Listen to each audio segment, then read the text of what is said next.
সাগরে নৌকাতে ভ্রমণ করতে বেরিয়েছে। বেরিয়েছে তো আস্তে আস্তে ওরা মাঝপথের দিকে যাচ্ছে।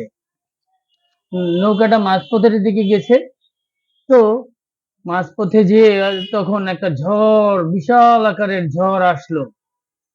ঝড়ে তো নৌকা টলমল করতেছে, একবারে ডুবে যাবে।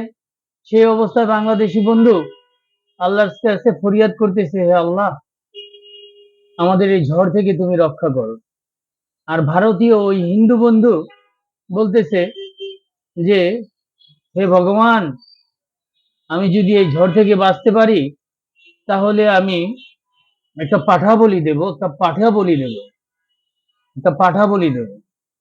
তো অনেকক্ষণ ঝড় হওয়ার পরে কিছুক্ষণ পর ঝড় হঠাৎ আস্তে আস্তে থেমে গেল। তো নৌকা নিয়ে ওরা তীরে চলে আসলো এবং তীরে উঠলো। উঠার পরে ও বাড়িতে গেল এবং আমাদের দেশি বাংলাদেশি বন্ধুটাও ওর সাথে ওদের বাড়িতে গেল।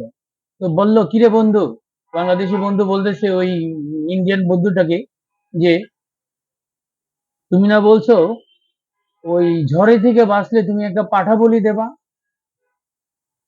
তখন ওই হিন্দু বলতেছে, আরে বোকা, আমি তো ভগবান রে বলতে লোভ দেখাইছি, ভগবান আমারে ভয় দেখাইছে, তো আমি ভগবান রে লোভ দেখাইছি যে আমি পাঠা বলি দেব, পাঠা বলি দেব।